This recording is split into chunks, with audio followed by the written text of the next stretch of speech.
Hello, everyone, and welcome to another brand new episode of John and Wendy, the John and Wendy Show here on Twitch and later on YouTube, but we're recording it live on Twitch. So if you're watching us right now on Twitch, thank you so much for joining us. I am the John portion of that title there of the show, John the Outlaw Rocha, joined as always by the Wendy portion. Wendy Lee, how are you? I'm doing good. I am just checking something on the back end of things. Okay. What is that? Oh, nope. There we are. I just couldn't find us on Twitch. Oh, yeah. No, we're live. Found I'm us looking on at us right now. Yeah. Yeah. I was like, I can't find us on Twitch. But other than some of the things I told you about off air, I am good. Oh, good. Good. Yeah. I'm hearing all kinds Barely of holding it together, but I'm good. Yeah. I'm hearing all kinds of positive professional things happening for you. So it's all good stuff. And you know, Wendy, you have such a big fan base that loves and supports you and everything you're doing. And so it's great to see that you're kind of getting more and more opportunities to spread your knowledge and your abilities and your talent out into the world in so many different places. So shout out to you. Really try. Shout out to Wendy. Thank you. And I was sad to miss last week too, because it was like a whole Halloween thing. And I was like, maybe we could have dressed up. Yeah. How was your Halloween, by the way? Did you go out? Did you guys do any cosplay or dress up, anything at all? We did 2 costumes. We went to 2 very small parties. We stayed about an hour at each one because we're old people. And that's about it. Just because I still get a little anxiety around people, even though I know everybody that I'm going to hang out with are also super careful. But like, there's always that like 1-2% chance that, you know, something else that's completely out of your control. You can be as careful as you want, but still, you know, like shit happens. So, but I did the Xiaoling look from Shang-Chi, the one where she's in the nightclub. So she's got the black outfit on. Nice. I did that one for Saturday. And then Sunday, I was the doll from Squid Game. Easy, comfy costume. That's brilliant. That's brilliant. Yeah, I saw a bunch of costumes. People were, it was great. And then I saw on your Instagram, you're shooting something with someone who's dressed as Shang-Chi. Is that something that's coming up? Can you talk about that at all? Okay. Oh, yeah, we can talk about it. The photos are up. It's just my friend Kenzo, who you might know from Universal Studios Hollywood. Oh, okay, cool. Kenzo was a part of the Waterworld show. Okay. Yeah. And he did a bunch of other stuff. He knows Emma, so all the uni families are together. And we just I knew that he was getting dressed up for Halloween as Shang-Chi, and I had wanted to do a Xiaoling costume. And we've got this like very close brother sister type relationship. We call each other like bro and sis when we hang, just because like that's how deep the friendship goes. Right. So we're like, without even discussing that we were gonna dress up as like each other's kind of sibling counterparts. So when I saw that he was prepping the costume, I was like, dude, let's get together and do a photo shoot. And I hadn't seen him for like a year and a half. Right. So that was my first time seeing him at the park. And it was just a fun shoot. Got some cool photos and we got to catch up. And then the allergy hit with, you know, because it was at a park. So right. Yeah. So that happened. Always a little bit good and then a little bit bad on the back end. Always. That's the balance. What about you? Your trick-or-treating like table station. Yeah, that was Talk fun, about right? that. Shout out to the Lady Outlaw who set everything up. She went into full housewife dysfunctional mode and made sure everything was squared away. If I was in any way sitting on a couch, I was getting yelled at to do something. And so it was I haven't had that experience in quite some time, so it was certainly something. And it's because it was our first time doing trick-or-treating in the residential neighborhood. So she wanted to give a good impression to the neighbors and really make it very welcoming for the kids to come and get candy. And we weren't even sure, to be honest with you, how many people were going to show up because we didn't do it last year because we just moved into the place. So this time we went to Costco, got 2 big bags. Her sister came over with her boyfriend and their 2 beautiful little Chihuahua dogs, and they brought 2 big bags of candy. And Wendy, we went through all 4 bags for the kids or for yourselves? For the kids. It was insane. I'm not gonna lie. I took an almond joy or 2. I'm not gonna lie, but well, of course, everything else was there and it was incredible. By the end, we just took 3 handfuls to the last 3 kids and we were done with the candy. So it was a heck of an experience. Really great to see all the different costumes that the kids were wearing and the inventiveness of the costumes and everything like that. It was great. And the parents were kind of dressed up sometimes too. So it was a lot of fun overall. 3 hours or 3.5 hours. And we wrapped it up by 8:30 and went inside and had some barbecue and watched some TV. So it was a really good night. And I'm no longer the guy showing up at the Halloween party. I'm now the dad sitting out there with the bags of candy going, What are you dressed up as? What's that costume? Yeah, that's me now. I don't know how that happened, but that is me now. But yeah, what was the most creative costume you saw from the kids? Great question. There were a couple of Shang-Chi's. Nice. There were a bunch of Reys, a bunch of Kylo Rens. I think I saw this little kid. He turned himself into a knight of the Galactic Empire. So he was dressed in an old school knight costume, but the helmet itself and the lightsaber that he had built was kind of from the Knights of the Old Republic. So he was a knight from King Arthur's time, but the top hat, but the above the neck and what he was holding was Knights of the Old Republic stuff. So that was a really awesome costume, and the kid was like, he liked that I caught it, like, because not a lot of people would have caught it. So yeah, the deep dive. Yeah, it is a deep dive. I was surprised by it, to be honest with you. You know, that kid's got some nerdy parents. Yeah, I know, right? Yeah. But you know what? It is also, you live in the area where like once a year they do hold one of the biggest nerd convention ever. Yeah, that's a good point. At Comic-Con, so maybe the parents are like, here, take some of our leftover cosplay stuff and go. Well, there were some dressed up parents. Those were interesting to see for sure. And a few cowboy hats rolled through as well. So it was nice to do a little tip of the hat to them as well. So cool stuff. But yeah, a really, really fun time. I'm looking forward to doing it again next year. And we're going to get our Christmas decorations up now, because I'll tell you this, living in a residential neighborhood, shit goes quick. Like the Halloween, we tried to find Halloween stuff a couple weeks ago. It was gone. So this time around, we're going to start getting some Christmas stuff this weekend so we can put it up and get people excited about it. Oh, yeah. Oh, yeah. Dang. Yeah. Don't even waste time on Thanksgiving. It's all about Christmas, man. It's all about Christmas. Skip the turkey. Yeah, skip the turkey. For God's sakes. Christmas is a season. Thanksgiving is a day. That's the difference there. So I love it. Yeah. But we're here to talk Speaks says the kids were like, what's a Finstock Outlaw? I don't watch that show. That's true. They were. And I was wearing my mask over my mask. So that was really funny to mess with the kids. So yeah. But yeah, a really, really fun time for sure. But we're here to talk about entertainment news and all the stuff that's happening here in the world of entertainment over the next 90 minutes. Thank you all so much for joining us. We got a lot to get into. A real quick reminder, the Streamlabs are open. So if you're here watching us on Twitch and you want to drop some bits, but also the Streamlabs. And as Wendy's pointing up there, the address is up there. It's also, I'm going to pin it. I'm going to put it in the description, or I'll put it in the chat here, and you all can take a look at it. And I'll be checking it periodically. We will answer those questions as we go along. So Wendy Lee, start us off. Where shall we go first? Well, this is this literally, I just saw this as we were prepping to go live on Twitter. So an exclusive from the Hollywood Reporter. It looks like Black Panther 2, Black Panther Wakanda Forever, has shut down production, or is shutting down production, as Letitia Wright recovers from her on-set injury. So remember a little while back that she did have, suffer injury on set. It wasn't anything like, too severe, like she's gonna be okay, but it was I would say it was severe enough to, let's put her in the hospital, let's get her checked out. And so what they're doing right now is they're temporarily shutting it down due to the injury that she unfortunately has sustained. And this is according to the source close to production that is telling the trade. So she was injured. This happened late August, and they were shooting a stunt sequence on location on a stunt rig in Boston. And also at the time, the production said that this injury was not going to impact the shooting schedule of the film. But then after the injury, Letitia left London, left for London. So she's there now. And let's see, while production shut around her character. So, and that's how production goes. Like, you have shots that you set up. It's kind of like she can't shoot because, like, we know this, but maybe some people don't. Like, movies aren't shot chronologically. Right. You shoot it however you can. Like, if you have these locations for only this block of days, then you shoot everything you need in this location, regardless of when you see it in the film. So they were able to shoot around her, but it looks like she's still healing.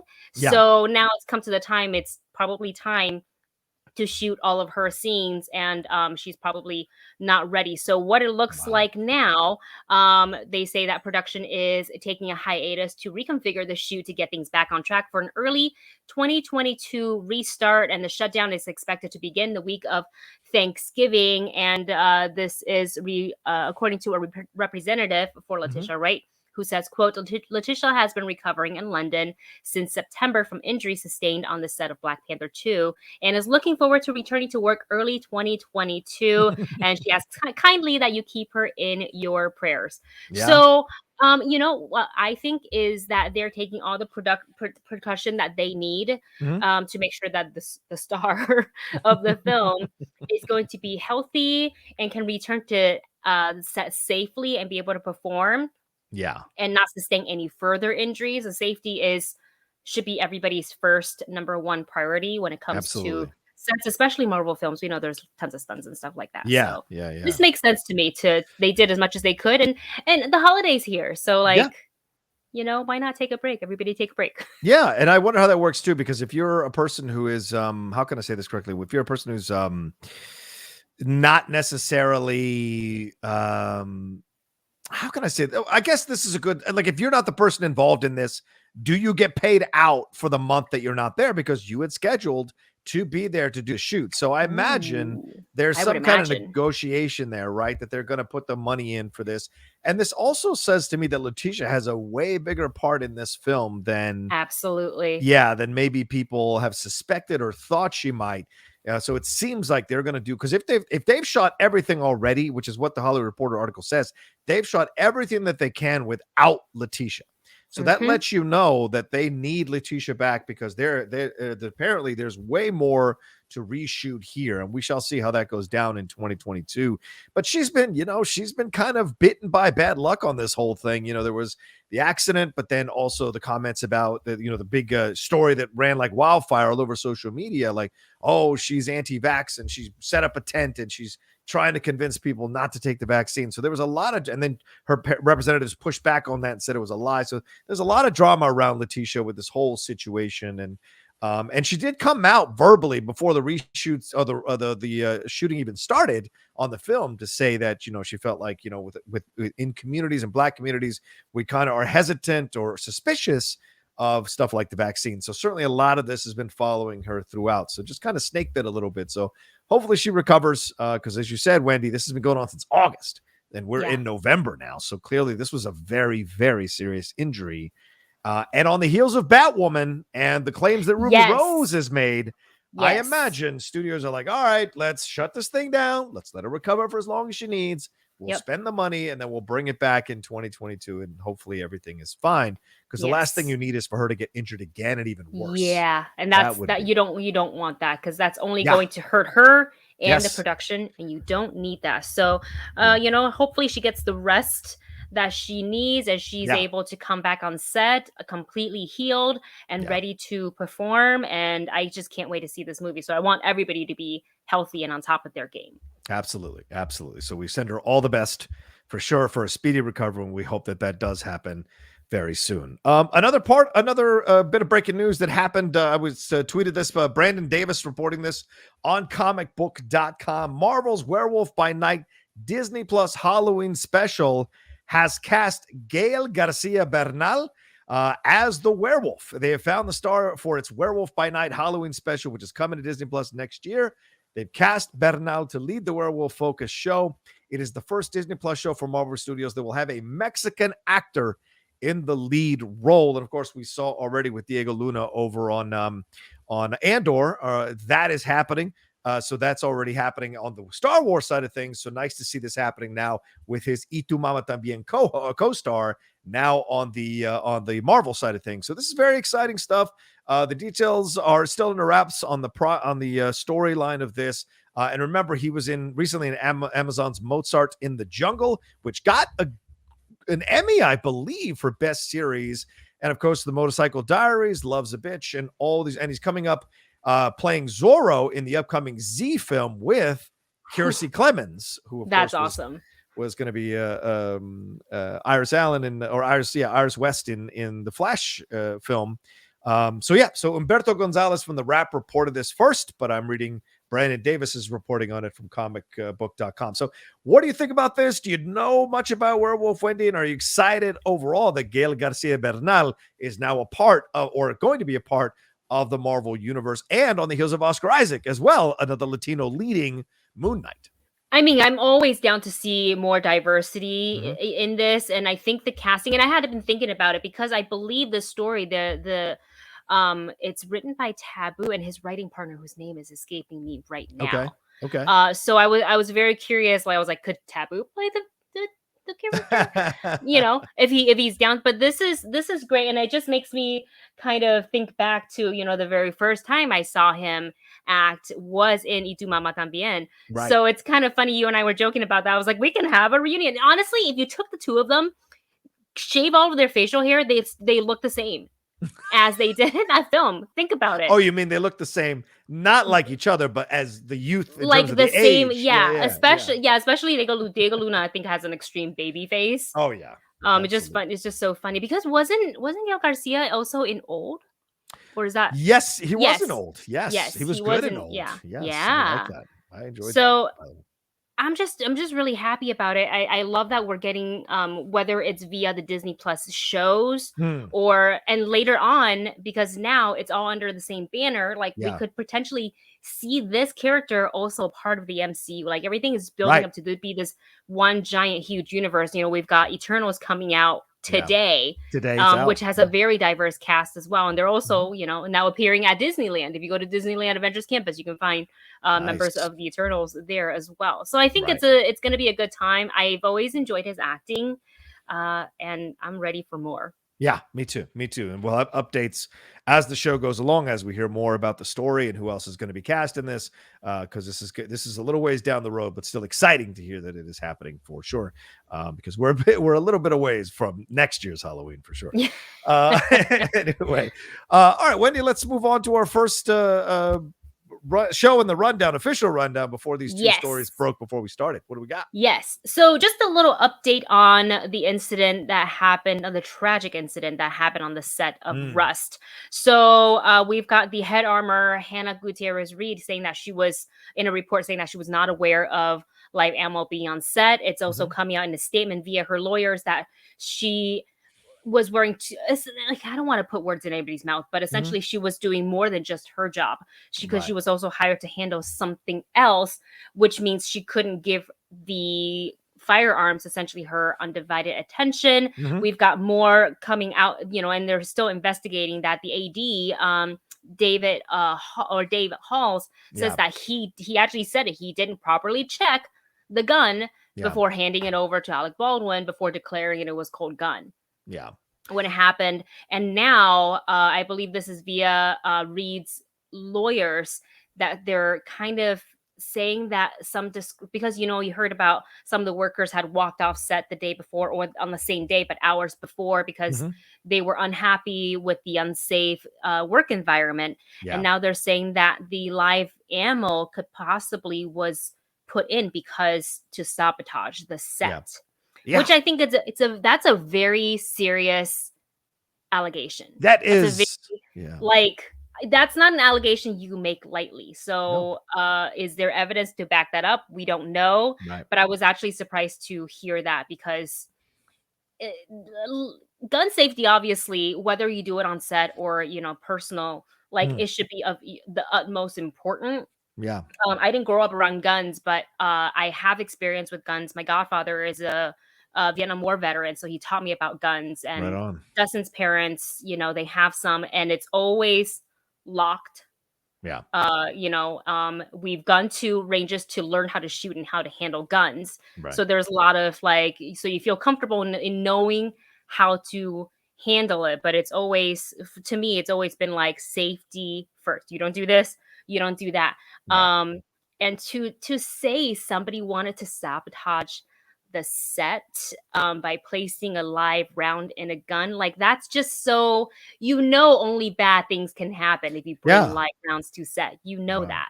Yeah. And it's just, the more I hear it, the more I'm just kind of what is happening right now? It feels like this is becoming its own movie, with storylines and drama and tension. This could be an entire first series of a show. Everything that's, and I don't mean to make light of it or to make a funny quip about it. I'm being honest here. there are so many people lawyering up. There are so many people jumping on television or issuing press releases or doing interviews or going on Instagram to either chastise the producers or defend the set. And we're seeing that all. I mean, Rust cameraman here, Lane Looper, he was on CNN rather, with Chris Cuomo talking about his experiences on the set.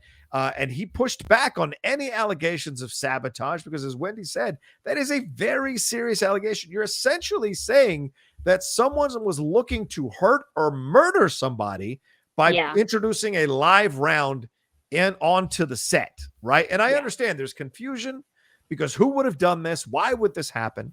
And so Hannah Reid's lawyers are blaming the people who walked off the set and are implying, without any evidence and without any real concrete reason, that they might have snuck back onto the set. And although the gun was locked up, the ammunition itself was left out for anybody to tamper with. Now, let's deal with the reality, right? These are lawyers that are positioning themselves to protect their clients. That's their job, however you may feel about it. Yes. That being said, if you're the head armor, you better fucking know the difference between a live round and what it feels like in your hand and a blank and what it feels like in your hand. So that's what it all comes down to me. For me, Wendy, is that as an armor, you know the difference. Unless you're sitting there having conversations and you're just kind of like, distracted and you're doing whatever. So this is a woman at 24 years old who is fighting for her career at this point and fighting to stay out of jail, fighting to not be sued until she's into oblivion. And so she's hired these lawyers to defend herself. And remember, her dad is a very famous and respected armorer in the business. So I'm sure he's not short on cash, and he might be helping to fund all this legal defense of his daughter. We've seen this many times. A parent will defend their child against legitimate allegations and use every resource possible. So that would not surprise me that is happening here as well. This all feels like a very dysfunctional set, no matter how much they claim it isn't, because everybody is turning on each other. And it's really uncomfortable to watch because people are forgetting that a woman has died here. A young mother and wife has died here because everyone's trying to defend themselves. Somebody is at fucking fault, and more than one person probably. Yes. And so somebody needs to step forward and kind of own this shit, Yeah. Like, it's not an easy thing to do, to own it, because the result of your negligence resulted in one person getting hurt, one person dying. Like, that's huge. And there's no coming back from that. But this is not the time to point the fingers. If you messed it up, you messed it up. Like, what are they waiting? Are they, you're right. I keep seeing this pointing fingers to this person, this person, this person. You got the whole internet chiming in on it, and it's weird because some of the comments I see, still point a lot of it to Baldwin. Yeah. Like, he should have checked the gun. I was like, the producers. I get where you're coming from. But on set, things work differently. That's why we have a head armor, because they are in charge of doing all of that. Right. And what to lawyers... make sure everything is safe. They're supposed to check the gun before. They are. Not the AD, who is not qualified to do so. Right. Good point, Wendy. Yeah. So, and at least he admitted he said that. I appreciate at least hearing him say, I didn't check it. Right. He's one of the few people because it's not your job. Well, do you know what? Yeah, it doesn't matter how many sets you've been on. If your job title for this production is not armorer, maybe you shouldn't be touching the guns and checking and declaring it's hot or cold. Yeah, no different than if you asked an armorer to AD your set. They would not have the experience to know all the ins and outs that you need to know, and the shortcuts and the skills you need to have to AD a set. An AD knows that. An armorer knows how to do their thing. An AD doesn't know fully what an armorer does in a situation like this. That's another part of this. But you see the lawyers, they're just trying to sow doubt here. This comment from one of them saying, never in a million years did Hannah think that live rounds could have been in the dummy round box. Who put but those in there? But did we also hear about target practice? Remember in one of the early reports? Yeah. So she knew it was a possibility, right? Yeah. If somebody is taking it out for, So, I mean, they found casings of life. Like, it's been on, I don't know. If you don't know what's going on, then that's a big problem. And people are claiming there were a lack of safety meetings, a lack of the, Looper on she said it herself as well. She said it herself. Yeah. There's a lot. Yeah, and no offense to the costumer, but no offense, but you're not usually around. A costumer is not usually around when you're doing all the safety meetings. Those are usually in a separate area of the set. Having my own experience being on both a film set and a TV set, those are all separate departments kept on set in separate areas of the set for a good reason. For a good reason, So yeah. we shall see. There's a lot to come out of this, but somebody's got to take responsibility, Wendy. Yeah. And there's going to be lawsuits up the yin-yang over this thing, 100%. one way or the other, 100%. Yeah. And Mumra makes a good point. I saw Dwayne Johnson comment. Yeah, Dwayne Johnson said now he himself said he is not going to have guns on his set anymore. So what is that? Just like the set of Rookie, which is a police procedural show, will no longer have, like I think they're only using like prop gun, like actual. You can't fire them, and they're going to add in all the effects, sound effects in post. Yeah. Everything. Craziness. When a person gets shot on the set, we make all these changes. 25 kids get shot in a school. We don't do anything about it. God damn it. Anyway. Anyway, sorry. Let's move on. What's our next? All right, let's talk about some trailers because we got some fun ones that dropped. One for the Book of Boba Fett and one for Morbius. Which one did you find? Well, did you find both? Obviously, two very different universes. Obviously, did one particularly call out to you? Oh yeah, I mean, Book of Boba Fett. Look, I've said this before. The Mandalorians are the Latinos of the universe, so I have a strong connection to the Mandalorians, and that's in my head. You can come judge me or not, or believe it or not believe it, but Boba ends in a vowel, so I'm going to take it. And so to me, this excites me on so many levels. It was great to see the production value of this that was so high. It was great to see his ship again. It was great to see, it looks like Timura's hit the gym a little bit. He's dropped a little, he's slimmed down a little bit. Great to see Ming-Na Wen back again. Great to see their chemistry. Hearing what sounds like Pedro Pascal in The Mandalorian saying something, last time I saw you, you were sitting on Jabba's throne. There's a possibility he might show up in some shape or form. So that excites me as well. But also the idea that this feels very much like The Godfather. This is a guy coming in to take over a criminal enterprise and even has the sit down with the head of the five families there in the trailer. So clearly he has a point of view that he wants to go through, and they're smartly turning him into an anti-hero or a hero where he's talking about, I don't want to rule by fear, but by respect. So this is what we're going to do and kind of figure this out. And having a number one like Ming-Na Wen or like Fennec Shand is a good ace to have in the hole. So overall, I just thought it was stellar. The production value looks exceptional. And who knew that Temuera Morrison at his age would be leading a show like this? So incredible. There's hope for us yet. Yeah. So true. I'm sorry. True. So true. Break it down, Wendy. If he can do it, we can do it. No, I agree with you. The trailer looks so good. I love that it's I think somebody made a joke about like Book of Boba Fett, Saints of the Mandalorians of Newark or something like that. Yeah. Made a joke out of it. And I thought, yeah, that's an interesting angle for the Book of Boba Fett. And it's going to be quite different, I think, from the Mandalorian, which a lot of people are like, oh, I don't know why we need a Boba Fett show because we got the Mandalorian. But you know what? Their arcs are very different. Boba's got a whole different kind of history. He's definitely a very different person from other Mandalorians, such as, the Pedro Pascal Mando or like the Katie Sackhoff's Bo-Katan, who I would love to see both of them make a, little cameo in this one. I would also love to see other bounty hunters. Oh, yeah. Like Cad Bane would be cool. Oh, yeah, absolutely. Cad Bane would be great. And we saw Cad Bane and Fennec Shand go at it in The Bad Batch. So wouldn't it be nice to see them go at it live action? I'd be down with that. Yeah, I don't know who they're going to get to play because I feel like that entire character may have to be CG'd. Oh, maybe. Because the facial structure is very interesting. Yeah. I don't know if you can do it with just like prosthetic and makeup. It's possible. Yeah, I mean, I just finished watching the first episode of the new season of Doctor Who this afternoon, and the actor playing Swarm, the way they've done the makeup, could look a little bit like Cad Bane. Oh. So there's possibilities with makeup. You get a skinny actor, an actor who's skinny enough. Get Doug Jones. Anything is possible. Get Doug Jones.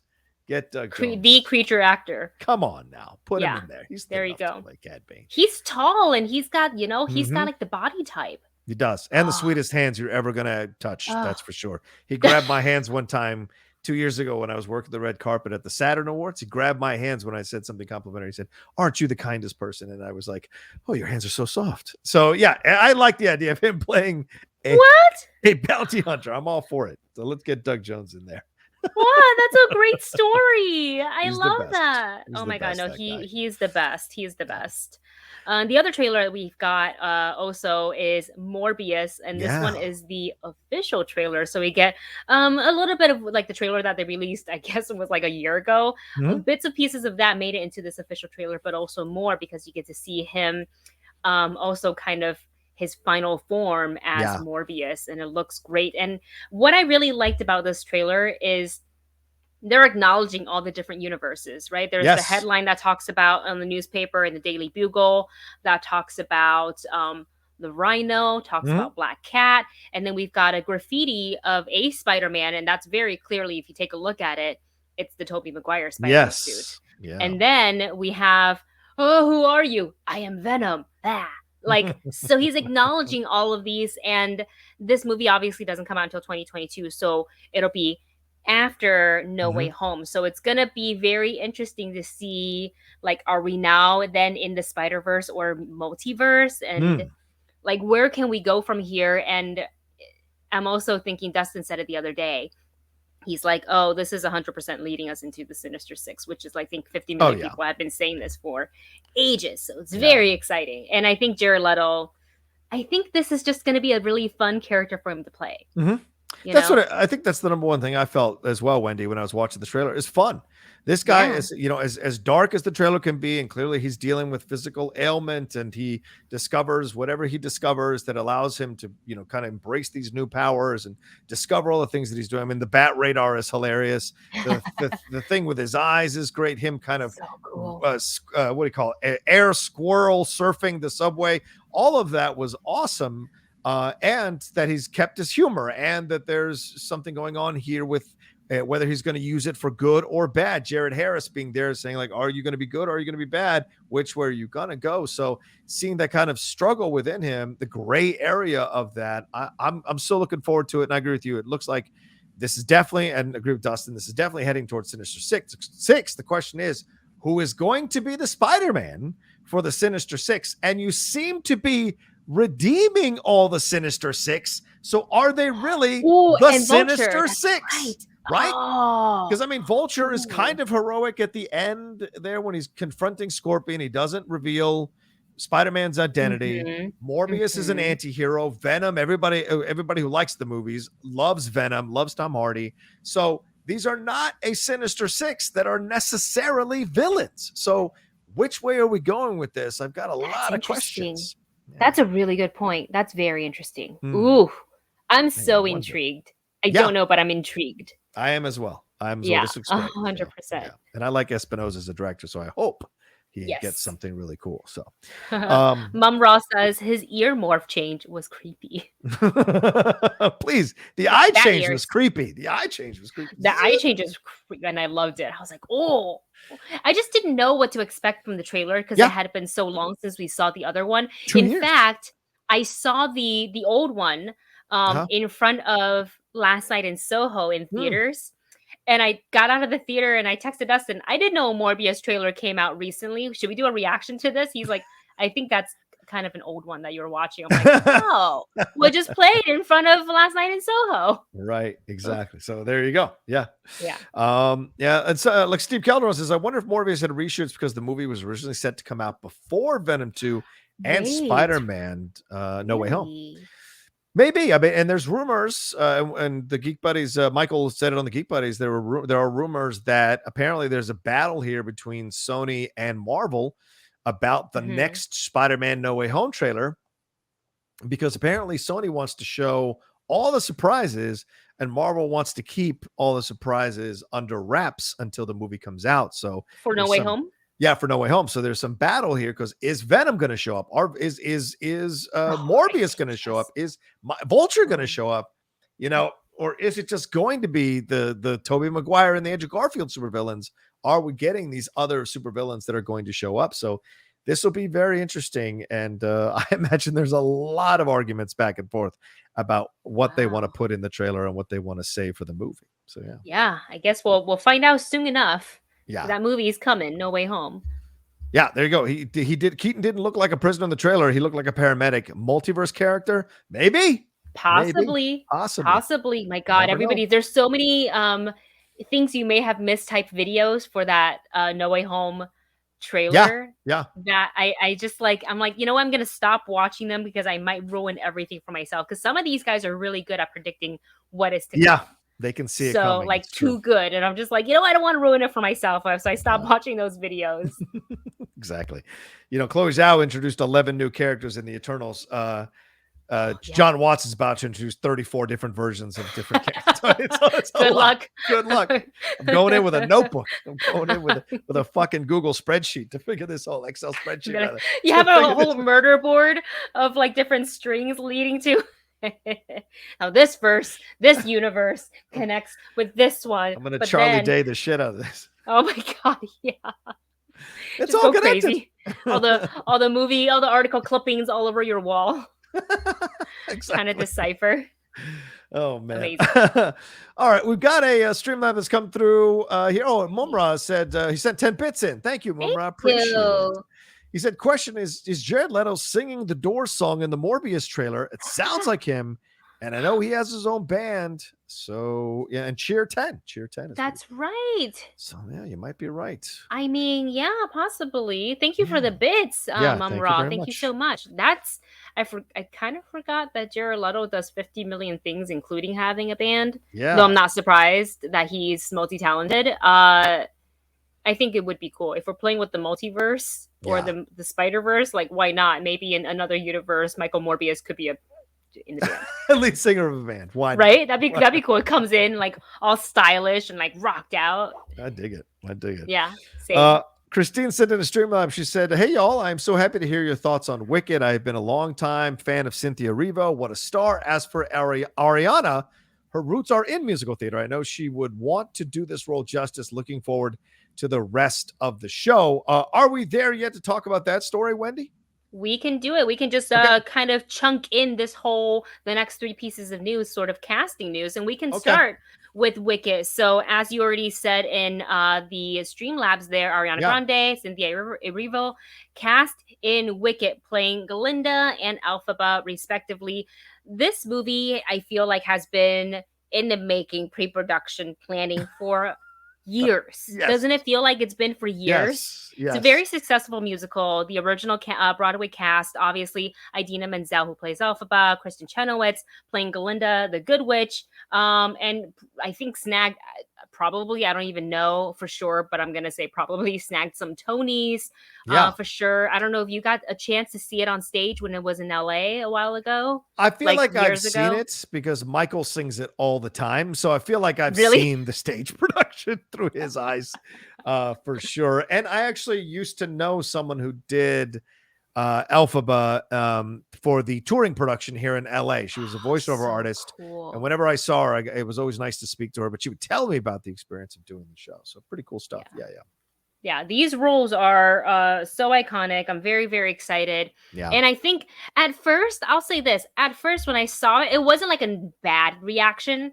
I just kind of went, oh, I guess they're not going to have Idina and Kristen Chenoweth do their roles. And I think for me, that's just sometimes I get stuck in what I saw and what I know of the source material and wanting to see the exact same thing play out on in a movie adaptation. But with that said, I think these two, the casting, I'm really, really happy with it. I know both of them are super talented musically and in acting. I think Ariana, who, again, she has roots. I think she started on Broadway. And she said in an interview a long time ago that like she will do anything to be in this musical. I think for an NBC thing or something else, there was like a Wicked celebration and she sang One Short Day as Elphaba.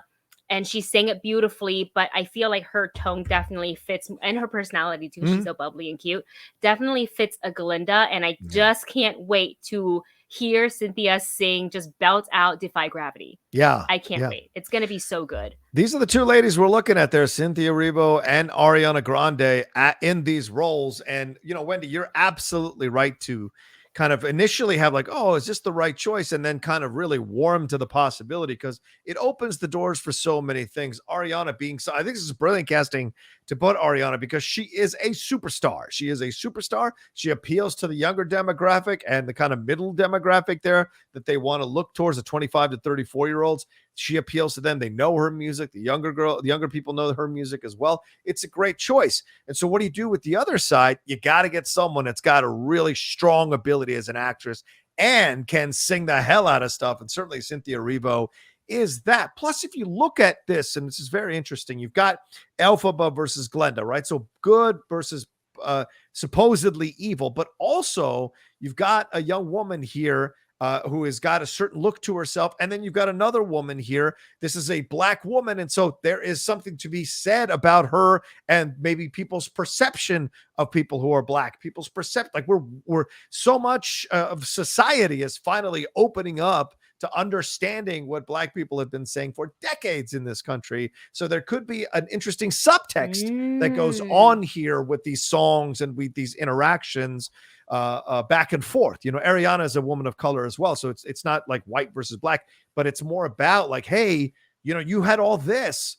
Look what I had to go through. Look what I did. And so when she makes the turn and makes the decision that she does in the musical, I think it'll have a very, very powerful effect on a lot of people who are watching it for sure. So I like that they've gone in this direction with women of color to see what they can do. And John M. Chu, of course, as a director of color as well, stepping in and doing I love what he did within the Heights. So now I'm very excited. You know? Yes. Yeah. Visuals are going to be on point. If you didn't get to see In the Heights, but maybe you saw Crazy Rich Asians, you'll know John Chu loves to bring the vibrancy to his whether it's like, remember way back when he do music videos like a little while ago? Oh my God, yes. And yeah. So he has this great ear, and I think he's a dancer himself. So he understands these musical cues and making things look amazing. So I imagine like when we get to Oz, it's going to look fantastic. Yeah, absolutely. I can't wait to see it myself. All right. And so I hope we addressed your question there, Christine. And yes, we're in the same camp with you. We're very excited and think both of these ladies are going to do justice to these roles. All right. Where shall we go next here, Wendy? Let's go to the Fire Nation because Daniel Day Kim has been cast as Fire Lord Ozai in the Netflix live action series of Avatar: The Last Airbender. And so previously, this is a while ago, but you know, they announced the cast for the casting of all the young actors playing the core. But Fire Lord Ozai is a very specific, very like you don't see, he's not going to have too much screen time, but he is so important to the whole series and to Aang's story, his arc at the end. And I don't remember if they're going to like how many seasons that this show has already been greenlit. I would love to see like a 3 to 4 season just to kind of go with the original animated series with the different books. But the Fire Lord Ozai is essentially a very ruthless leader of the Fire Nation. He demands everybody to live up to his standard. This includes his son, Zuko, played by Dallas Liu, who you guys saw as young Shang-Chi in Shang-Chi and the Legend of the Ten Rings. Right. So putting the two of the actors back to, side by side, I was like, you know what? I can totally see these guys like being father and son. And I really enjoy Daniel Day Kim, his acting. I love his presence. He's done a couple of voiceover stuff too recently, but I think aside from Hawaii 5 or 5-0, the last time the thing that I was like really the show I was really invested in watching him in was Lost. Oh yeah, which is a very different character than Fire Lord Ozai. So I just can't wait. I'm very happy about this casting. Are you familiar with The Last Airbender? No, I don't. And I've got to sit down and watch. I mean, Cowboy Bebop is on the schedule before that thing comes out in the next couple of weeks. Yes, but you got to watch it. I need to put Avatar on my schedule as well, because so many people have told me that I've got to catch up on that.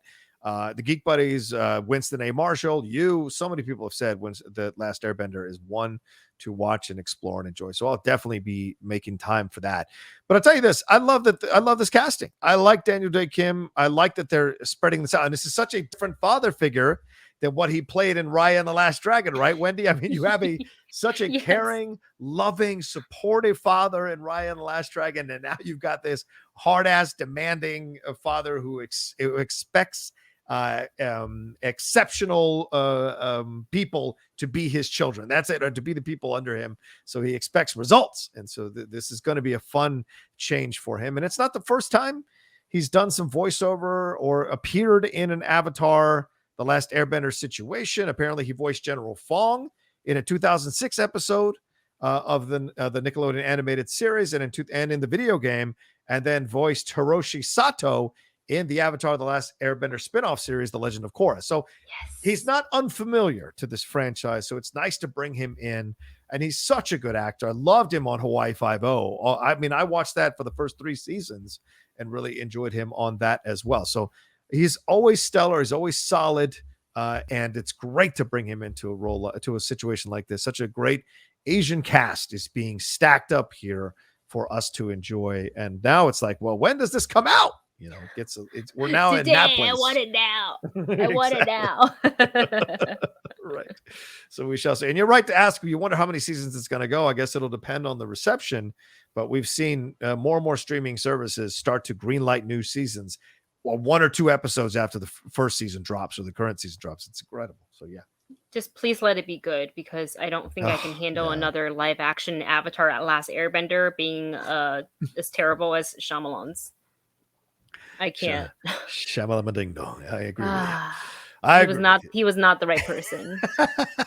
The right person. He was not our person for that movie. No, I was very excited because he was like, "Oh, I watched the show with my kids." I'm like, "Great, you'll get it." And then, like, changing the pronunciation of the character names was a big no for me. Oh yeah, like they're established for 3 seasons. This is how you say their name. You're gonna go on and change it because you need to make it your own. It's not. Yeah. it's a good point. It exists already. Yeah, it's a good point. All right, what's our last bit of casting news here in our first block of stories here, Wendy? Gael Gadot is going to lean into her evil side as she is being cast as the evil queen in Disney's live action Snow White. So she will be playing opposite what's her name? Rachel Zegler. Rachel Zegler, right? Yes. As Snow White. So it's funny. I don't, other than like the Fast and her role as Giselle in Fast and Furious, I don't really remember Gal playing villain. She may be a little mischievous. A little bit of a mischievous role in Red Notice as the art thief, but not really a villain. But this is the evil queen. Yeah. This is a whole nother ballgame. Yeah. I will say, like, look-wise, I think she fits. I feel like the evil queen should, she's supposed to be, this is why she doesn't like Snow White. Technically, she asks the mirror, who is the fairest of them all. Right. Usually the answer is her until Snow White came around. And can she pull off, this evil queen who is so evil that is willing to say, you can't be pretty. I have to be the fairest of them all in all the land.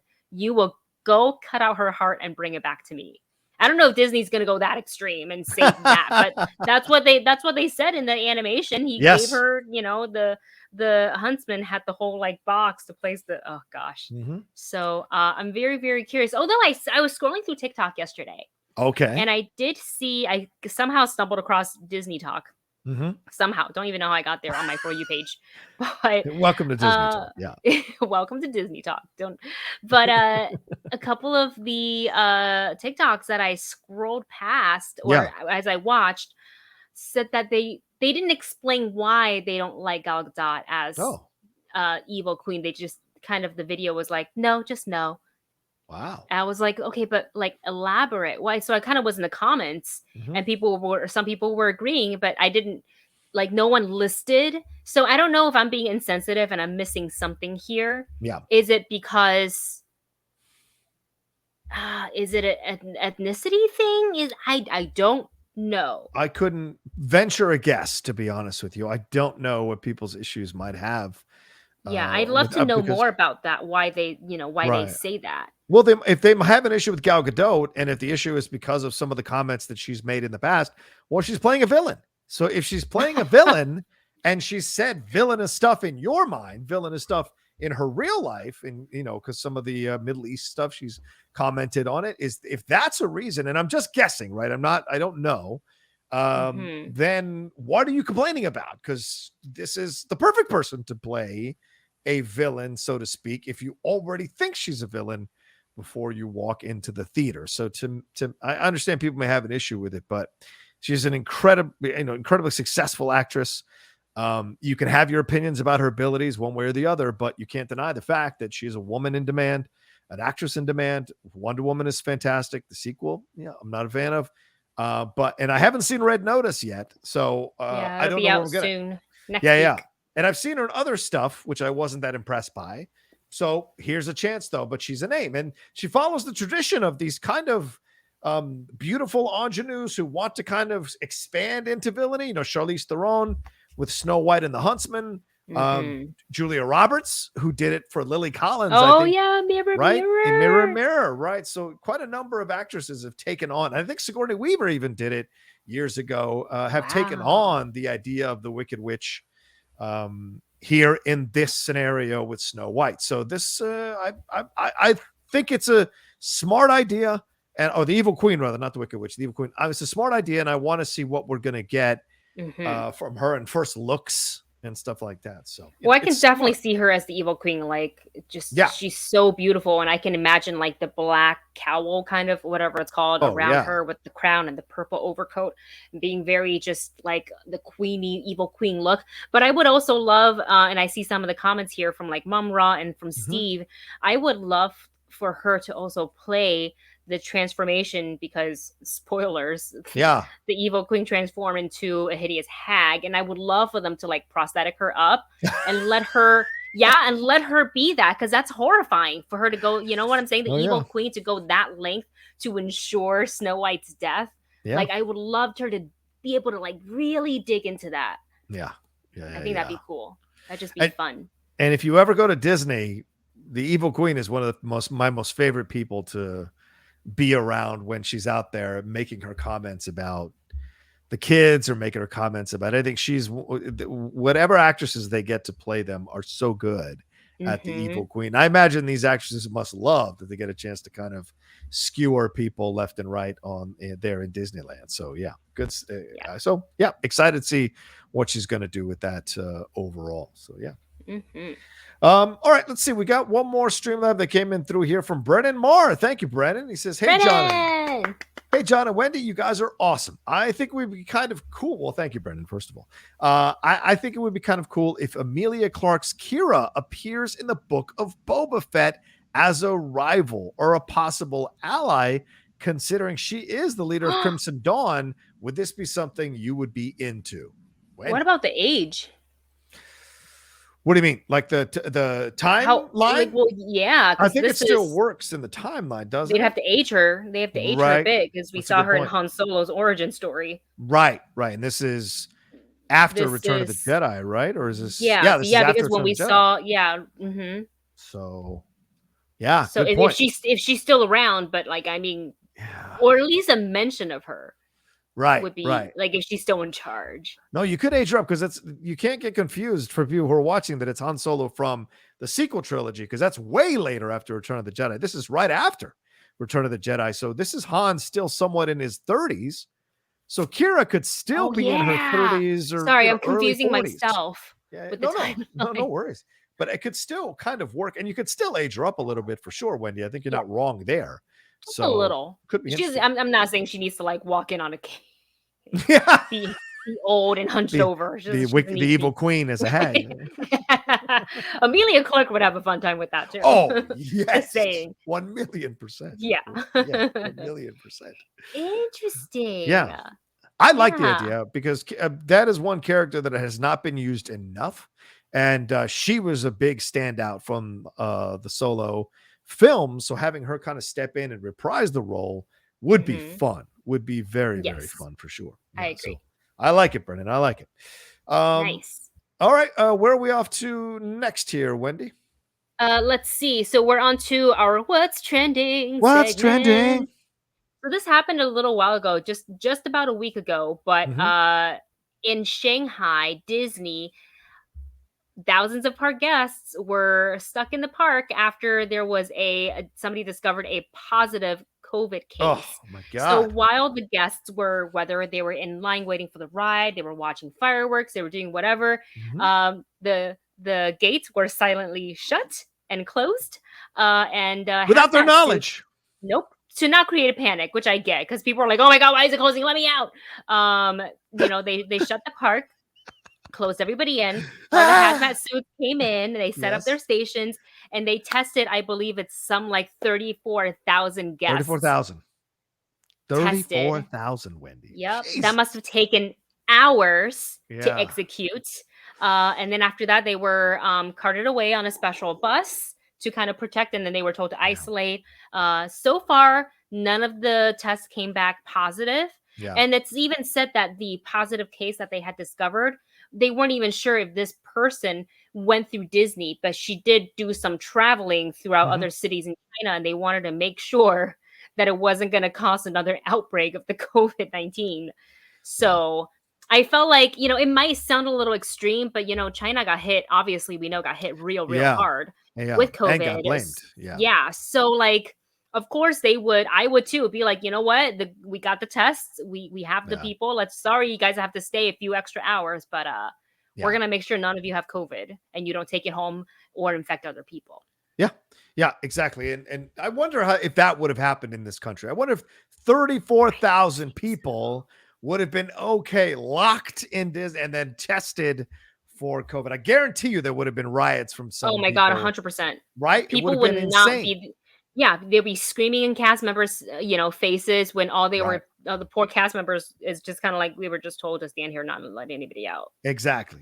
There'd be a whole kinds of riot if you did that. Oh my gosh, did people be try to climb over the fence and yeah, there'd be all kinds of videos. There'd be very much a knee-jerk reaction of like, I mean, I think it wouldn't be so.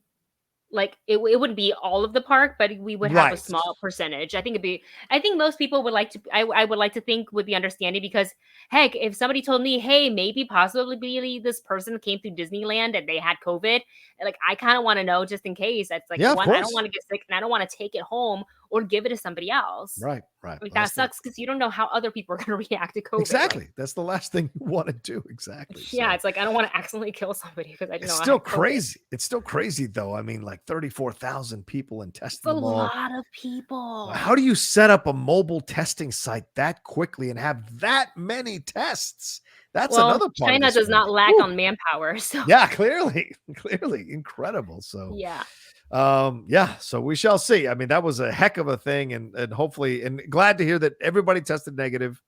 So they didn't find one positive test, but the person who had tested positive had come from another province into Shanghai, and that's why that happened. So but it's a nice it's a stark reminder of what could happen in our country at some point down the road for sure. So crazy stuff. Absolutely. Yeah. Absolutely.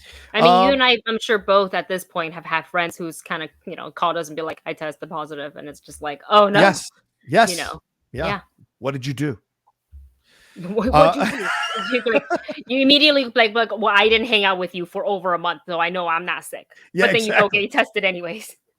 Oh no, totally. I look, I'm dying to get my booster shot. Please. Have you gotten? Go get it. Not yet. Not a little bit later in November. That's when I'm officially allowed to go. Yeah. I know. Oh, that's right. You have to wait the 6 months. Yep. I have to wait 6 months. That's right. But a little bit later on November, I'll be able to go, and I will gladly. I mean, I will live tweet it for fuck's sake. I want to push back on all those people that are like, don't comply.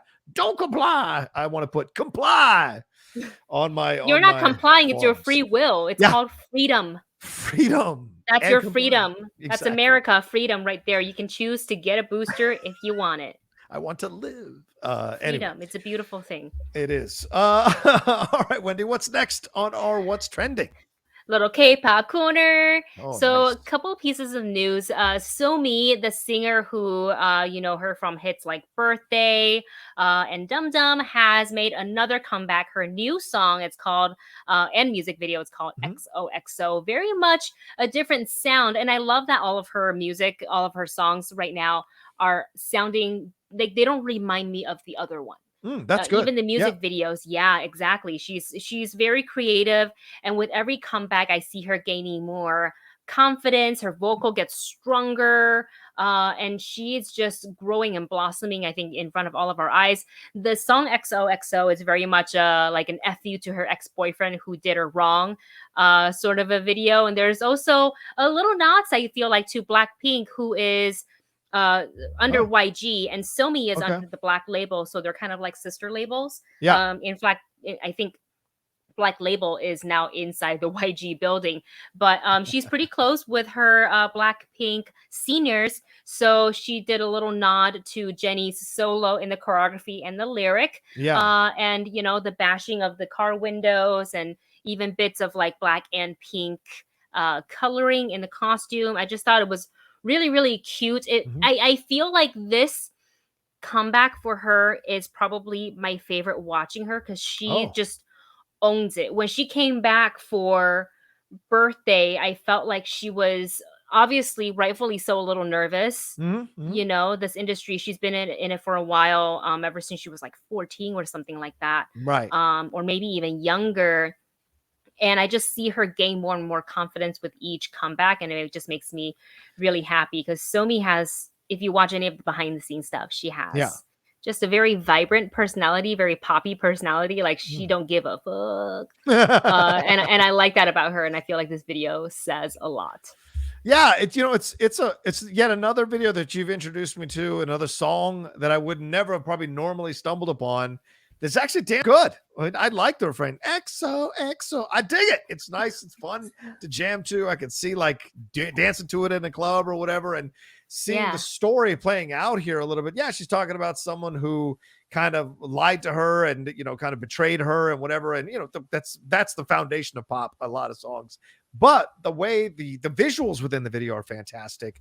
The situations that they're in the video are fantastic. I love that they put a disclaimer at the beginning of the video saying, hey, this is just fictional stuff. We're having fun, blah, blah, blah, that you want to be responsible for the violence and all of that. But it's pretty inventive. It's got shades of Genie in a Bottle. It's got shades of Spice Girl stuff. It's got shades of some of the more story music videos from the 90s. So a lot of it here works. What's old is new again, and with incredibly vibrant colors and that kind of like purple bluish hue hanging over everything. So I loved it. I thought it was great. And it's great to see her kind of coming back, as you said, with a little more confidence than the last time. And you may not give a fuck, but sometimes things can get to you. So you go through that process, learn a little bit more about yourself, and then come back even stronger. It certainly seems she's come back stronger this time around. Absolutely. And in fact, I like that she showed off just a little bit of her Taekwondo skills, because she was in the house and she does that one high kick. And I was like, that's right. Like, she's a black belt. Wow. Not surprised. I don't know. My groin tore on its own just watching it. It was, she like did a split. Oh my God. It was insane. She was so close to the wall, and she was like, pap. I'm like, oh, go SOMI. Amazing. So good stuff. Good stuff.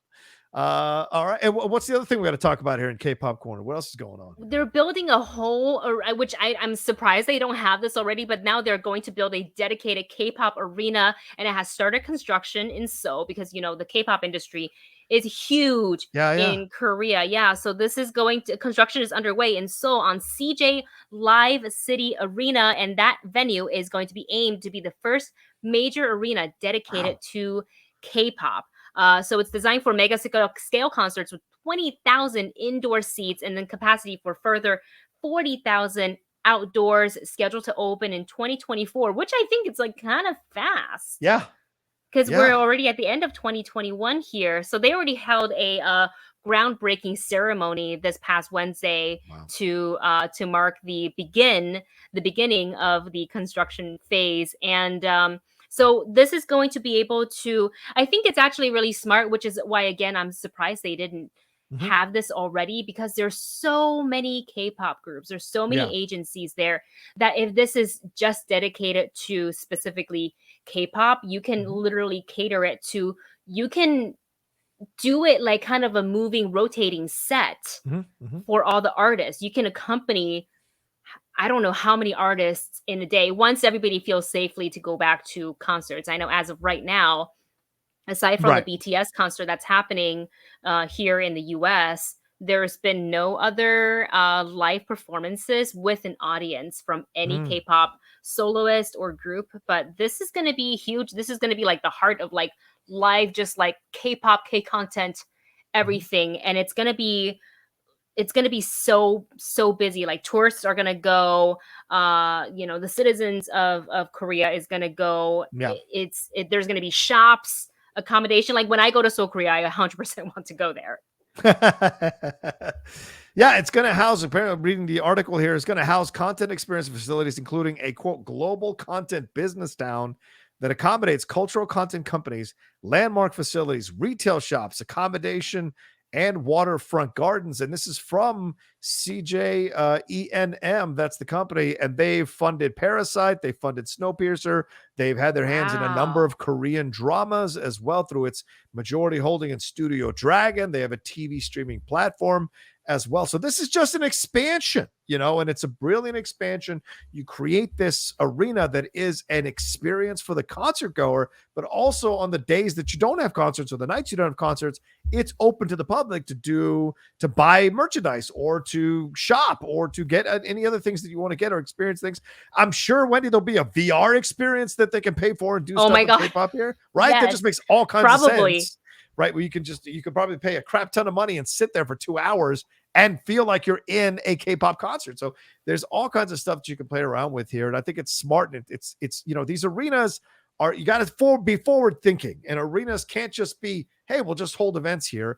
It's got to the fact that they're combining it with a shopping center is smart, because that means it'll stay open every day, and you can make money off it every day. So it's just smart on so many levels. I mean, you can sell me the most basic thing, but you put a wrapper of like BTS, Blackpink, Stray Kids, whoever on it, I will buy it and I will pay overpriced for it. Yeah, exactly. I probably already do that. Remember making Dustin go to McDonald's at 10 o'clock in the morning because I wanted that BTS meal. The BTS, I remember that. That's right. That was such a failure too. Like we got it, but it wasn't anything. We didn't get half the cool packaging like some of the other international McDonald's got. It's a sad day for Army. For the vlogging time. All right, let's see. Remember, we got about 20 minutes left of the show, ladies and gentlemen. If you want to send in some final Streamlabs, do it now. You see the address on the screen in the graphics there. It's also, I can also repost it here in the chat, but send in some support, send in some love for all the stuff we're doing here on the channel, and let us know that you enjoy that we're bringing you the John and Wendy Show every Friday. So, all right, Wendy, what's our next thing in What's Trending? Two really quick things before we move on to what's coming. And we recommend today is the day, even though the update dropped early for all the Animal Crossing New Horizons fans. This is the long-awaited update, because now, finally, people have been asking, and these are, characters from past iterations of the game. We have Brewster's Cafe, Captain, the Gyroids, so many more. And all of the update is live. You can download it right now. It is free, and then there is one that it's downloadable content. It does cost some money. I think it's 25. Sounds like it's a lot because it sounds like you're buying a whole another game. Right. But that is for the Happy Home Paradise DLC that will let you design homes and give you exclusive furniture so you can play to your heart's content. I think I'm gonna wait a little while before I get that one, but I if all the other things weren't happening in this apartment, I would have downloaded the update already and have been playing, but I haven't. So I'm hoping that I can get to it tonight. So maybe there will be like a late stream tonight, but I don't know, no promises, because who knows what else. Maybe I just get so frustrated with all the things that are happening and have to be an adult that I'm just going to angrily take a nap. Totally. I understand. Trust me. I shut down on yesterday. I think I shut down. Wednesday. I shut down completely after 11 o'clock. I was like, I'm burnt. I need to just sit on this couch and think about things and relax for 3 hours. And that's what I did. Good for you. People think, people look at us and they see the stuff we're creating, all the stuff we're doing. And yeah, we don't have those regular 9-to-5 jobs, but we also sometimes are working 12 hours a day. You just never know with situations. And so it's like, you got to take those moments when your body goes, you know what? It's okay that today I don't drop 3 videos or 2 videos. I'm going to go relax for a little bit. And I just need my mind off it. Yeah, exactly. You just want to scroll through TikTok and turn off your brain for a little bit. Yeah. You don't want to have to be told what to do. You want to take a little independence. Correct. And that's the other side of the content creating for those of you who are watching. Yeah, it's great to be able to do this and have an audience. It's a blessing. But by the same token, there's also this pressure to get things out. And I've discovered this as through, and Wendy's knows this as I've had conversations with her off camera. Like, I've discovered the pressure of this job that is like, you've got to drop it at this time, or else the views will be completely different. And certainly this week, with the trailer reactions of Boba Fett and Morbius, I dropped mine after 10 a.m. and everyone else who dropped theirs earlier, around 8 or 7 or 8, got higher views. And so you got to understand how to do these things and what sacrifices you have to make. So it's just, those are the things you learn as you go along, but there's a lot of pressure to get things out immediately. You can't necessarily take your time like you would in a normal situation. So yeah, absolutely. Yeah. And then there are days where I'm just like, I don't care, and I'll just put it up. I'll put it up later. That's when where you're like, I'm just gonna put it up when I want to put it up to avoid me burning out. Yeah, because that's dangerous. Then I'm not creating content, period. No, or good content, which is really not that good either. Yeah, that's not a good situation for you either, to spend all that time and it's not even something you're proud of. Exactly. All right, let's so shout out to Animal Crossing. Go enjoy yourselves with that new DLC, ladies and gentlemen. And we got one last story here. It's a Stranger Things story. What's going on here, Wendy? So we're going to be bringing not us, but the Stranger Things stores will be coming to, and they're going to bring the Upside Down to both New York and Los Angeles. And so if you're a big fan of Stranger Things, which season 4 is coming soon, you can now go to the new stores that are opening in both New York and LA. So according to Netflix, the store is going to sell exclusive memorabilia and merchandise and offer an interactive journey filled with photo moments, fun Easter eggs. And this store is not like a forever store. It's obviously limited of time, but Netflix has not said how long they're going to stay up. So I think if you're in LA or in New York, you've got a chance to stop in, go ahead and do that. In the store, you're also going to be able to buy exclusive General Mills Stranger Things cereal. Wow. If you're into that, custom art pieces, other collectibles from Bandai, action figures. There's like going to be like a 16-inch Demogorgon figure. I think that's going to be really cool with like, you can change out the portrait or the head, which is, I think if you're a huge Stranger Things fans and you want to get your hands on some of the exclusive items, definitely go ahead and give this store a visit. You're also going to be able to get up close to a hidden Demogorgon in the Upside Down. You're going to be able to take photos. So there's photo moments here because everything is nowadays. A Hawkins Middle School snowball dance, and at Joyce's house, you can shop at the Start Court Mall. You can, it says, avoid the rift in the Russian lab and play games at Palace Arcade. So it's not just a store for you to buy stuff. Like there's the whole experience to be on, and you do have to get like a ticket to there's no charge for the ticket, but they're doing like reservations so they can kind of in a way crowd control and make sure there's not like 5,000 people in the store at once. So if you go to Stranger Things store.com, you can reserve a spot, and it opens tomorrow. Oh wow! Both in New York already. And in LA. Wow! Yes, that's great. I mean, definitely get involved in that. Definitely go and if you're a big Stranger Things fan, one of the things I do miss about LA are the pop-up stores. Those are so much fun. I remember going to the Saved by the Bell one, which was great. And I never made it to that. Oh, really? Yeah. I remember for season 3 of Stranger Things, they took over an area and opened an 80s themed mall that you can walk through and have the vibe and the feeling of being in a mall from the 80s.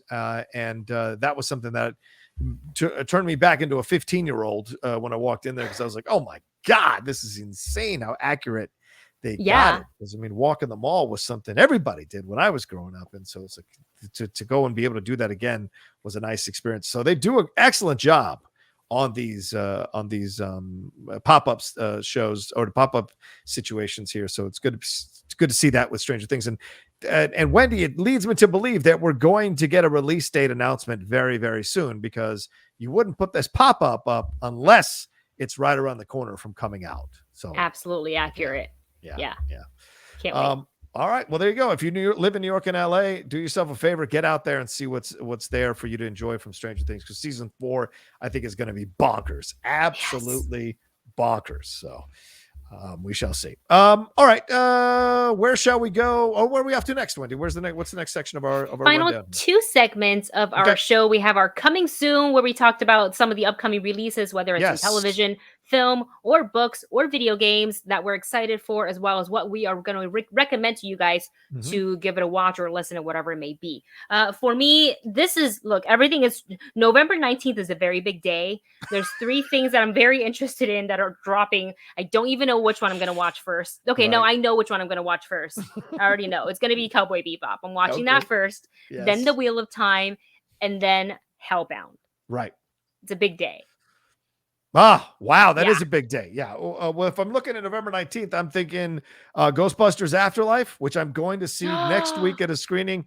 And I hope you love it. I hope so too. I'm looking forward to it. I hated that I missed out on it in LA. Patrick Santiago over at Sony was so kind to reach out to me and email me personally and invite me to go.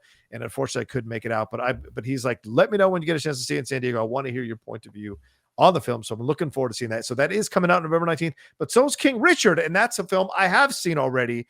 And I don't think I can fully talk about it, but my social media reaction was, this belongs in the pantheon of great sports movies. Trust me. It's not only a fantastic performance by Will Smith, it is also an excellent sports movie that will appeal to you, male or female, no matter what ethnicity you are. The idea of the underdog, the idea of overcoming these things in order to achieve a certain level of status and the work it takes to get to that level, and also how you handle the victories and how you handle the defeats. So there's so much that is packed into this movie that works so well.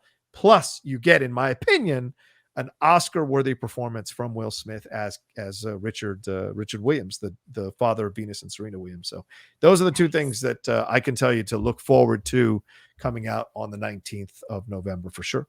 What else have you got? Do you have any TV stuff? No, that was it. Cowboy Bebop and Hellbound. That's going to be on Netflix, and then The Wheel of Time. So excited for that. It's going to be on the Prime Video. I can't believe that's already here. I know. I can't believe that's already I've been waiting for it forever. Like, Dustin's so excited because he's read all the books of Wheel of Time. I've only made it to book 4 back in my college years. But I'm very excited for The Wheel of Time. Right on. Okay. And what's our next section here that we talk about? What we recommend to you guys. So I missed the press screening, but I was like, I gotta see this in theaters. I wasn't gonna, I didn't want to wait for it forever to come on VOD. So I booked myself a 10 a.m. screening at an AMC on the Thursday or the Friday that it came out, and that's Edgar Wright's Last Night in Soho. Excellent film. I am obsessed. We've got 2 fantastic actresses in Anya Taylor-Joy and in Thomasin McKenzie. And Matt Smith also, like, brilliant, just brilliant all around. And I also just found out this, you saw the movie, right? Yes. The mirror scene that they shot is practical. It's practical. It's not. Wow. Yeah. I was like, how they do that? That's hard. Filming with a mirror. Yeah. Wow. Because the cameraman's like, I gotta run, I gotta hide. Yeah. So that's an excellent film. Immediately downloaded the soundtrack as I'm walking out the movie theater. I was like, I gotta download this on Spotify. Yeah. Immediately. Yeah. It's great stuff. There are some of those songs I already own because I've been a fan of the oldies since Thomasin McKenzie's character in the movie. My mom played me those growing up as kids, but there's some of the British pop that I didn't know about from the 60s. So it's been great to discover some of that music as well. And I echo Wendy's sentiments. I had issues with about 10 minutes of the movie, but other than that, it's a stellar film and so much fun. And, everyone's getting into this controversy about Eternals, and I get it. Go see it, but also go see Last Night in Soho. It deserves a lot of love, because it's an expertly crafted film by Edgar Wright, and one that you should definitely go and have some good times with as well. Is there anything else you recommend, Wendy? I think it's going to be too early to say, because I barely just unboxed it, but it's sitting on my desk, which is why I'm doing a whole different setup today. My iMac arrived. Nice. Oh, yeah. Oh, nice. So are you going to do an unboxing of your iMac? I mean, not live. I filmed the vlog of it. Smart. I've never unboxed something so extravagant. I was like, what is this? Is this the right way to do it? Wait till you get yours. Like, if that's still the plan. The plan is to run a Kickstarter to make $5,000 so I get both the iMac and the new MacBook Pro, if that's possible. You don't need the new MacBook Pro. How old is this one? 2 years old. You don't need it. I mean, I know that. Look, the new one is very pretty and it's very fancy. M1? I really wanted to. As soon as I bought it, 2 days later, I saw like the videos on the new laptop. I'm like, dang, should I return the iMac? But I like my laptop currently. It's fine. It's still powerful enough. Yeah. For what I do, but you do you, man. Yeah, I want to get both. Look, get both. I do not have that money right now to spend on that. Just get one. I'm going to try with one because I'm having some issues with some slowness on the MacBook Pro and some issues with iMovie on the MacBook Pro that are super frustrating. So Did you back up your computer? Yeah, of course. Okay. I've got a 2 terabyte hard drive that I back everything up on. And I even removed all my music videos, which apparently were a lot. I had like 400 gigabytes of music videos. So I had to kind of move those off the computer. And the music itself was at least almost 1 terabyte of music. So I had to move all that. So I had to kind of create some space here on the computer. But and still, no wonder it was slowing down. It's still running a little slow. So I mean, the problem you probably have stuff in your iMovie library that you're not deleting. I deleted everything, I think. Oh, okay. So all the projects and all the ones that are saved. But there's something where I cut. I split the video, and it takes forever for the audio to come back on. So I know where to make the next split, so I can take that down. So that's frustrating. I don't know why that's happening. So I may need to delete the iMovie app and then reinstall it onto the computer. So I may have to do that. We shall see. Possibility. But here's the things I recommend. I got a lot to recommend, so I'm going to go through it really quick. Belfast is coming out next week. Go see Belfast. I loved it. Just loved it. It's a tight 96 minutes. You'll be in and out, and you'll have you'll walk out with a smile in your heart after you see that movie. I also recommend on NBC and USA right now, The Sinner. It is the 4th season with Bill Pullman back as the character there and exploring a new case here in this New England town and what he's experiencing. And it's fantastic. If you've seen the first 3 seasons of The Sinner, the season 4 goes even into stranger directions. And I think it's fantastic from what we got in the first season from Jessica Biel to where we are now. It's incredible to see how the show has progressed and changed. So I recommend those 2 for you all if you want to jump into it as well. And also, hey, I don't know if you noticed, but the Great British Baking Show is back, ladies and gentlemen. It's been on for the last few weeks. We haven't mentioned it on the show. We got to mention it. It's been on for weeks. And now we're getting into the final 5 or 6 bakers. And tonight, the new episode drops. One baker will go home as well.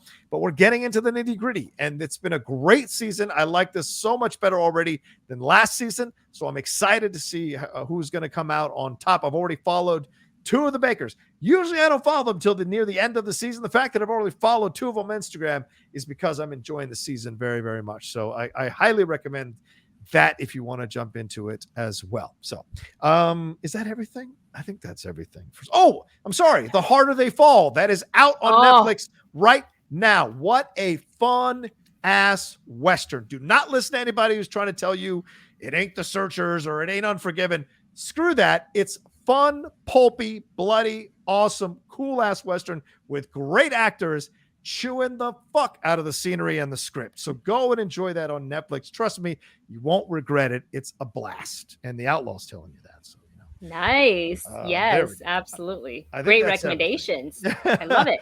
All right, we got no more Streamlabs, so let's wrap it up here. Wendy, thank you so much. Another fun show. Please tell everybody what you got going on and where they can follow everything that you're doing.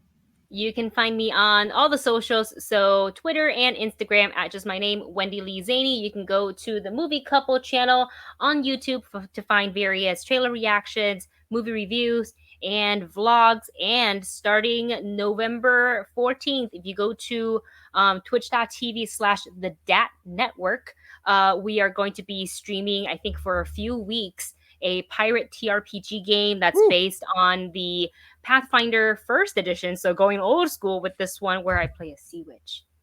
That's going to be fun. I love it. That's awesome. Yeah, there you go. So go and follow everything Wendy does. Follow the Movie Couple. Follow all they've got going on. Go and see her unboxing of her MacBook Pro or her iMac rather, and enjoy that as well, for God's sakes. And come follow me at The Rocha Says on Twitter and on Instagram. Definitely subscribe to the channel. I'm going to put this on YouTube, so I'm going to point down, subscribe to me here on Twitch if you haven't done that yet, but also subscribe to me on the YouTube channel, youtube.com/John Rocha Says, and hit that bell button so you see what we got going on. Also roll on over to Twitch as well. I already said Twitch, but head on over to Patreon if you want to support me on the Patreon, patreon.com/John Rocha. Multiple tiers going on there. We've got a movie trivia league that you can be a part of if you're a patron for 3 months. We have set up tag teams, singles, movie specific stuff. So it's not like the Shmoda. It's a completely different approach. So you can come be a part of that too if you're a member of the Patreon. And Christian Harloff, give him a damn match. Come and help me study as a patron for that match, because there's no way Christian Harloff isn't giving me a match. I'm going to Tanya Harding him if he doesn't give me a match. I'll tell you that right now. Oh my God. He knows it. And you'll see Christian Harloff outside going, why? I'm telling you right now. All right, that's it. Let's get the hell out of here. Thank you all so much for watching the John and Wendy Show. We love you madly, and we'll see you live again next week, 3 p.m. PT on Fridays here on the Outlaw Nation Twitch channel. Peace. Until then.